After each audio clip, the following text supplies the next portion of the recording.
आज के सत्संग में आप सभी भाई बहनों का बहुत बहुत स्वागत है।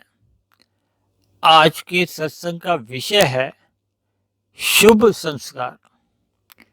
देखिए, हमने इससे पहले भी कर्मों के ऊपर, संस्कारों के ऊपर काफी चर्चाएं की हैं, लेकिन आप भाई बहनों के कुछ ना कुछ प्रश्न ऐसे आते रहते हैं कि एक साधारण मनुष्य को जितना कर्मों के प्रति एक मोटा मोटी ज्ञान रहता है कि भाई हम जैसा कर्म करते हैं वैसा फल मिलता है, ऐसा एक साधारण ज्ञान लगभग सभी मनुष्यों को रहता है।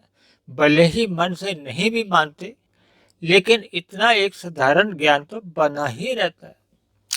लेकिन जहां तक बात आती है संस्कारों की, इस संस्कारों के ऊपर लोगों को इतना ज्ञान नहीं है। शब्द सुनने में तो आता है कि अच्छे संस्कार बने हुए हैं, और अधिकतर लोग तो देखिए संस्कारों को अपने आप में ही अच्छा ही मानते हैं। जबकि देखिए, इसलिए आज जो हम चर्चा करने जा रहे हैं उसका नाम ही है शुभ संस्कार, यानी कि अशुभ संस्कार भी होते हैं। बल्कि अभी आपको ध्यान होगा कि अभी हमने थोड़े दिन पहले ही कर्म, वृत्ति और संस्कारों का जो एक चक्र है कैसे काम करता है उस पर भी चर्चा की है। लेकिन उस पर तो बहुत लोगों के प्रश्न कुछ ऐसे आए हैं कि लोगों को कुछ समझ में ही नहीं आया। देखिए, सत्संग की बातें जितने जितने आप गहरे तल पर सुनते हैं, फिर उसका उतने ही गहरे तल पर आपको सुनने के बाद चिंतन भी करना चाहिए। उस बात को समझना चाहिए कि बात क्या कही गई है, उसका एक व्यवहार में क्या अर्थ है, कैसे ये सत्संग की बातें हमारे अपने वास्तविक जीवन में कैसे काम करती हैं। ये जितना हम गहरा चिंतन करते हैं तभी वो बातें फिर हमारे दिमाग में स्थायी रूप से बैठ पाती हैं। अन्यथा बात सुनने में आती है फिर वो चली जाती है। यही तो देखिए गुणों का प्रभाव है। प्रकृति के देखिए सतोगुण, रजोगुण और तमोगुण, इन तीनों गुणों का प्रभाव रहता है। जब हम सतोगुण के प्रभाव में होते हैं तो हमें सत्संग की बातें अच्छी लगती हैं, थोड़ी बहुत समझ भी आ जाती है।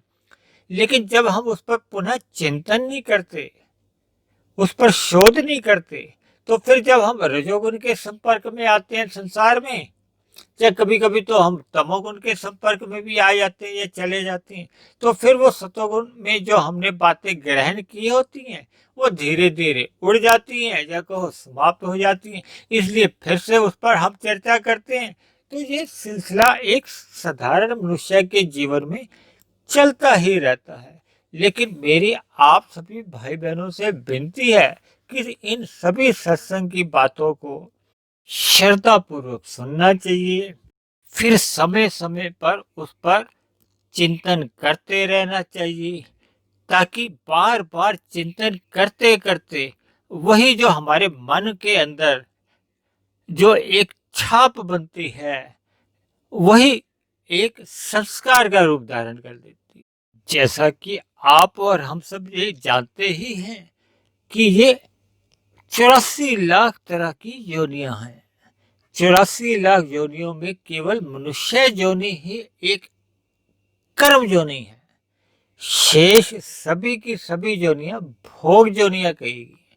मनुष्य से नीचे की जितनी भी योनियां हैं वो भी भोग योनि है। मनुष्य से ऊपर की जितनी भी योनियां हैं वो भी भोग योनियां बताएगी। यानी केवल और केवल मनुष्य योनि में ही हम जो भी कर्म करते हैं सकाम भाव से, उन्हीं का ही फल भोगना पड़ता है, नीचे की योनियों में या ऊपर की योनियों में।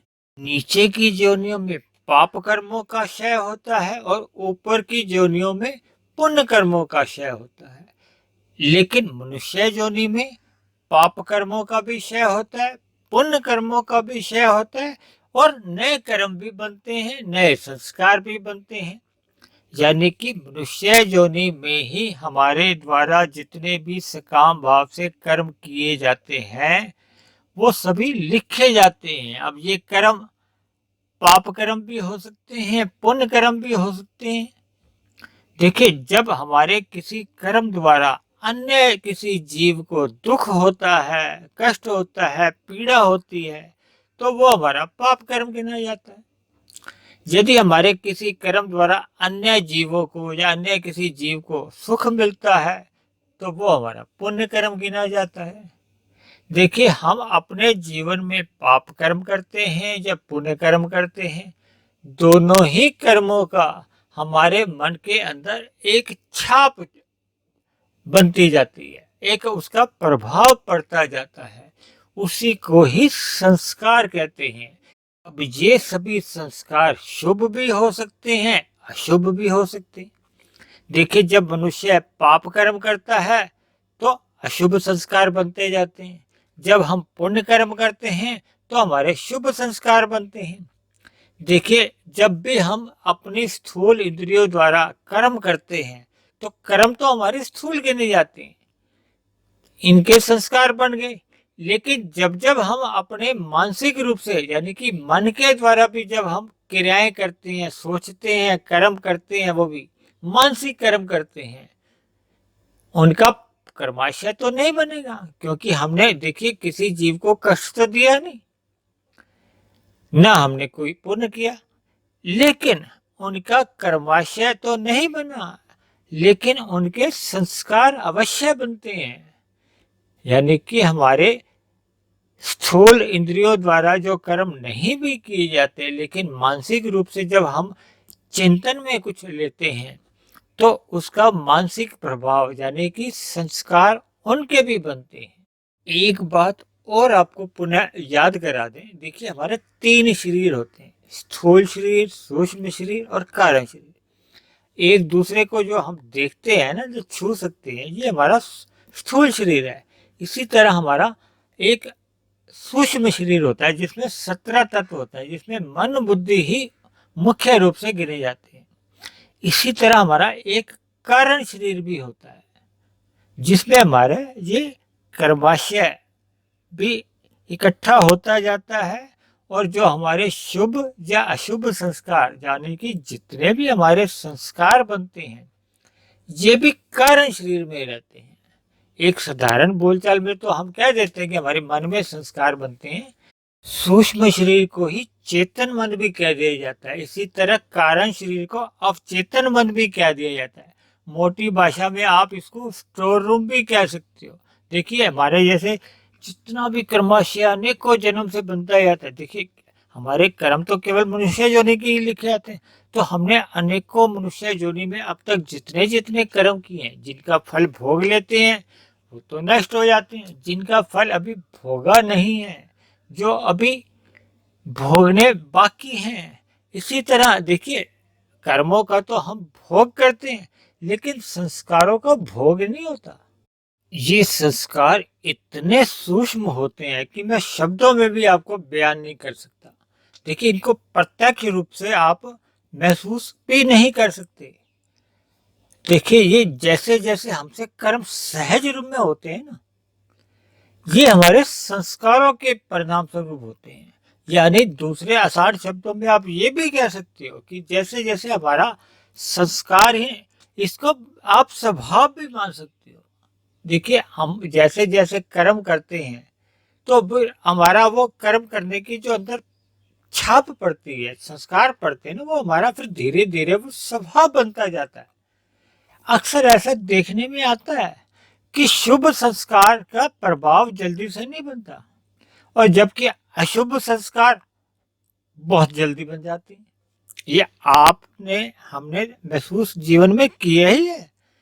कभी कभी हम जब कुसंग कर लेते हैं किसी भी कारणवश, तो उसका प्रभाव कभी कभी हमारे जीवन में बहुत ही गहरे तल पर चले जाता है। और जबकि सत्संग करते रहने से इसीलिए तो कहा गया कि बार बार सत्संग करते रहना चाहिए, क्योंकि सत्संग का प्रभाव धीरे धीरे ही पड़ता है। जैसे अशुभ कर्मों का कहो या कुसंग का कहो, उसका प्रभाव जल्दी पड़ जाता है। मैं तो इसको यहाँ तक कहूंगा, जैसे ये एक कुसंग एक काला रंग है। काला रंग आप कहीं भी हल्का सा भी लगा देते तो उसका तुरंत दिखता है ना। जबकि सत्संग हमारा, आप सफेद रंग की बात ही आप समझ सकते हो, ताकि हमें बार बार सत्संग करते रहना चाहिए। सत्संग में रहना ही अपना हमें स्वभाव बना लेना चाहिए, ताकि हमारे अंदर जितने भी अशुभ संस्कार बन चुके हैं वो धीरे धीरे कमजोर होने शुरू हों और शुभ संस्कार उनकी जगह लेते जाएं, यानी कि वो बनते जाएं शुभ संस्कार, और अशुभ संस्कार कमजोर होते जाएं। फिर धीरे धीरे एक दिन ऐसा आ जाता है, भले ही 2 साल में आए, 5 साल में आए, 10 साल में आए, कभी कभी तो पूरे जन्म में भी ऐसे शुभ संस्कार नहीं बन पाते, जैसा कि हम जानते ही हैं। देखिए, काले रंग के ऊपर जब हम सफेद रंग करते हैं तो पहली बार में वो काला रंग समाप्त होता है? नहीं होता। दूसरी बार करना होता है, तीसरी बार, चौथी बार। ये निर्भर करता है कि काला रंग कितने गहरे तल पे हो चुका है। जबकि दूसरी ओर सफेद रंग के ऊपर काला रंग तुरंत असर दिखाता है। तो इसी तरह हमारे जीवन में हमें कुसंग से सदा ही बचना है, ताकि हमारे किए हुए सत्संग को वो खा नहीं जाए, नष्ट नहीं कर जाए, काले रंग की तरह। अक्सर आपने देखा होगा कि मोबाइल में या कंप्यूटर में हम किसी चीज को अगर डिलीट करते हैं तो डिलीट फौरन हो जाती है, ज्यादा टाइम नहीं लगता, और नई चीज उसके ऊपर कॉपी हो जाती है, लिख दी जाती है। जबकि दूसरी ओर अभी हमने जो संस्कारों की बात की कि कार्य शरीर में मिटाने में कितना लंबा समय लगता है, इसलिए आप सभी भाई बहनों से मेरी बार बार विनती है कि अपने जीवन में सत्संग करते रहिए, ताकि जीवन में शुभ संस्कार बनते जाएं, बनते जाएं, बनते जाएं, और अशुभ संस्कार कमजोर होते जाएंगे, धीरे धीरे समाप्त भी हो जाएंगे। हमें केवल अपने जीवन में अपनी इंद्रियों द्वारा जो हम आहार लेते हैं, स्थूल रूप से लेते हैं, और मन द्वारा जो सूक्ष्म रूप से जो लेते हैं, हमारी दिनचर्या हमें सुधारनी होगी। हमें उठने का समय और सोने का समय एक व्यवस्थित करना होगा। अच्छा साहित्य पढ़ना होगा, यानी कि अच्छे लोगों का ही संग करना है। यहाँ मैं एक बात और आप सभी भाई बहनों को बताना चाहूंगा कि अक्सर लोगों में ये भ्रम होता है कि देखिए, बहुत बड़े पंडाल में जहाँ बहुत लोग एकत्रित होते हैं, कोई वक्ता आके आपको ज्ञान की बातें बताता है। देखिए, सत्संग का मतलब है कि आपने सत्य का संग करना है। सत्य क्या है? केवल एक परमात्मा है। देखिए, ज्ञान जो आध्यात्मिक ज्ञान है वो तो नित्य बना रहता है। वो भूतकाल में भी वही था, वर्तमान में भी वही है, और भविष्य में भी वही रहेगा। उन बातों में कोई बदलाव नहीं आ सकता। यानी कि हमने सत्य का संग करना है। अब इसको आप चाहे घर पे पढ़ने से भी कर लो, अच्छा साहित्य आप पढ़ते रहो, धार्मिक ग्रंथ आप पढ़ते रहो, लेकिन लेकिन जब कभी जीवन में ऐसे अवसर मिलते हैं, पंडाल में सत्संग चल रहा है, तो ऐसे प्रवचन भी सुनते रहने चाहिए। देखिए, वहां एक ऐसा सतोग्नि वातावरण होता है जिसका कि प्रभाव हम सब पे पड़ता है। देखिए, हम जैसा भी वातावरण में रहते हैं, अगर हम भौतिक लोगों से ही उठना बैठना हमारा अधिक रहता है तो हमारे अंदर भी फिर रजोगुनी भाव उठने शुरू हो जाते हैं। यदि हमारा उठना बैठना मिलना गिलना सतोगुनी लोगों से अधिक है तो फिर हमारे अंदर भी सतोगुनी विचार ही ज्यादा चिंतन में आते रहते हैं। हम सब इस बात से भली भांति परिचित है, क्योंकि वर्तमान युग इंटरनेट की दुनिया चल रही है, इसलिए कंप्यूटर में, मोबाइल में ज्ञान की कमी नहीं है, लेकिन हमें उस ज्ञान को केवल ग्रहण करना होता है। देखिए, मोबाइल में भी, कंप्यूटर में भी तमोगुनी ज्ञान भी है, रजोगुनी ज्ञान भी है, सतोगुनी ज्ञान भी है। अब ये तो मनुष्य के विवेक पे निर्भर करता है ना, कि उसकी रुचि सतोगुनी ज्ञान में है, रजोगुनी ज्ञान में है या तमोगुनी ज्ञान में। हम जो भी ग्रहण करते हैं फिर वैसे ही हमारे अंदर संस्कार बनते हैं। देखिए, आजकल सभी लोगों के पास लगभग मोबाइल है, तो हमारे जो सिम कार्ड में जितनी भी जानकारियां होती हैं वो सारे उस छोटे से चिप में होती है ना। तो इसी तरह हमारा कारण शरीर भी कितना है, देखने में ही नहीं आ सकता। देखिए, हमारा स्थूल शरीर तो देखने में आ सकता है, लेकिन आप विचार करो ना कि ऐसे ऐसी योनियां हैं जो हमारे प्रत्यक्ष रूप से स्थूल आंखों से देखने में ही नहीं आती। तो वो भी तो देखिए, उनके अंदर भी तो एक सूक्ष्म शरीर है, फिर हमें उनके अंदर एक कारण शरीर भी है। यानी कि उस कारण शरीर में परमात्मा ने ऐसी व्यवस्था कर रखी है कि वो संस्कार और उसका कर्माशय साथ ही चलता है, और उसके बाद तो आत्मा परमात्मा भी साथ ही रहती है। तो ये सब परमात्मा की जो विचित्र रचना है, हम जितना गहन चिंतन करते जाते हैं तो उतने ही परमात्मा की विभूतियों का हमें समझ में आती है।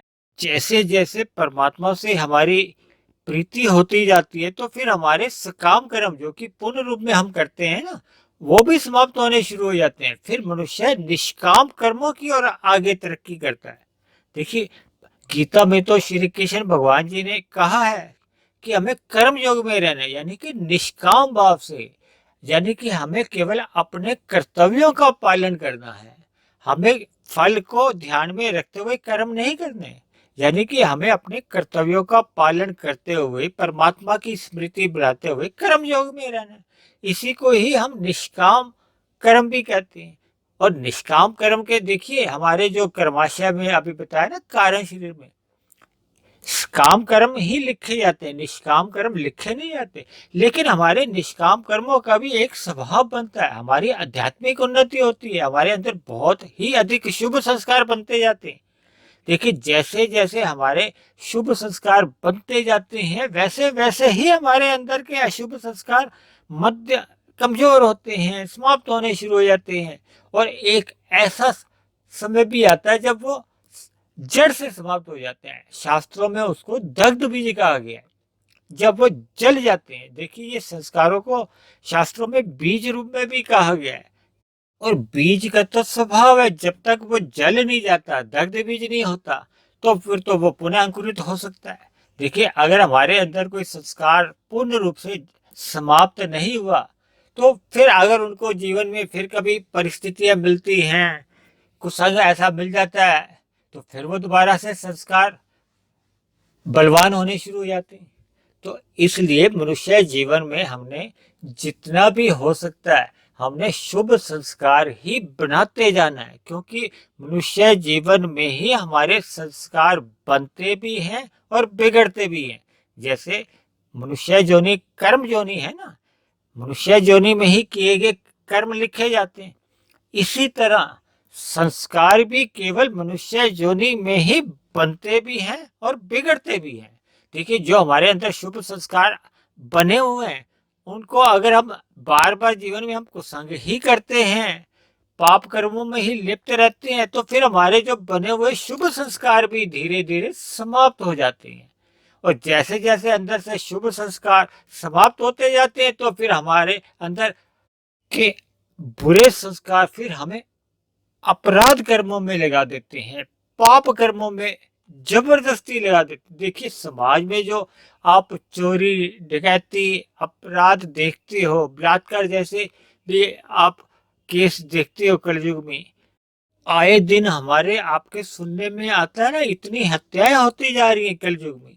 तो ये सब बुरे संस्कारों का ही नतीजा है, जो मनुष्य को बाध्य कर देते हैं। देखिए, संस्कारों का तो यही एक काम है ना, शुभ संस्कार अगर अंदर बने हुए हैं तो वो आपको शुभ कार्यों में लगा देते हैं। अगर अंदर से अशुभ संस्कार बन गए हैं, बुरे संस्कार बन चुके हैं, तो वो आपको ना चाहते हुए भी आपको मजबूर कर देते हैं, आपको बाध्य कर देते हैं। यानी बने हुए बुरे संस्कारों के कारण ही बुरे काम करना मनुष्य का एक स्वभाव बन जाता है, उसे पता भी नहीं चलता कि वो दिन में कितने अपराध करता जाता है। देखिए, इस बात का उसको होश ही नहीं रहता कि ये सभी किए गए कर्म मेरी कितनी गहरी अधोगति करेंगे। देखिए, हम अपने जीवन में अपने घरों के आसपास जो इतने पेड़ पौधे, कीट पतंग, कीड़े मकोड़े, कीट पतंग, पक्षी पशु देखते हैं, ये भी कभी ना कभी इंसान ही थे। अब वो अपने किए गए कर्मों का, पाप कर्मों का फल दुख रूप में भुगत ही रहे हैं। तो देखिए, आपको और हमें तो मनुष्य जन्म मिल चुकी है, तो जब तक हमारा जीवन है, हमें केवल शुभ संस्कारों को ही अपने अंदर अंतःकरण में बनने देना है, ताकि शुभ संस्कार जो बन चुके हैं पहले के, उनको और अधिक मजबूती मिलती जाए, और जो पहले के अशुभ संस्कार बन चुके हैं वो धीरे धीरे समाप्त होते जाएंगे। ये कार्य अपने आप ही सहज रूप से परमात्मा की व्यवस्था से होता जाता है। तो इसलिए आप सभी भाई बहनों से मेरी विनती है कि जीवन में सत्संग करना अपना स्वभाव बना लीजिए। यानी हमारा खाना पीना, उठना बैठना, यानी कि हमारी दिनचर्या पूर्ण रूप से सतोगुनी बनती जाए, ताकि हमारे अंदर केवल शुभ संस्कार ही बनते जाए, ताकि हमारी परमात्मा से प्रीति बढ़ती जाए, ताकि हमारा मनुष्य योनि का जन्म सफल और सार्थक हो जाए। इन्हीं शब्दों के साथ आज की चर्चा को, आज के सत्संग को हम यही विश्राम देते हैं। आप किसी भाई बहन का कोई प्रश्न हो, कोई बात समझ में नहीं आई हो, तो आप नीचे दिए गए कमेंट्स बॉक्स में आप अपना प्रश्न या सुझाव लिख सकते हैं। दूसरी मेरी आप सभी भाई बहनों से विनती है कि जिनको भी मेरे ये वीडियो या मेरी जानकारी या मेरी बातें तर्कपूर्वक अच्छी लगती हैं, तो मेरे इस आध्यात्मिक चैनल को आप सब्सक्राइब करें और अन्य जिज्ञासु भाई बहनों को भी प्रेरित करें, ताकि समाज में अधिक से अधिक जानकारी, अधिक से अधिक ज्ञान रूपी प्रकाश समाज में फैलता जाए, ताकि समाज में एक अच्छा वातावरण बने, लोगों के शुभ संस्कार बनते जाएं, ताकि बुराइयां समाज में समाप्त होती जाए। तो आज की चर्चा को हम यहीं विश्राम देते हैं। कल फिर मिलते हैं एक नए विषय को लेकर, एक नए संदेश के साथ। तब तक आप सभी भाई बहनों का बहुत बहुत धन्यवाद।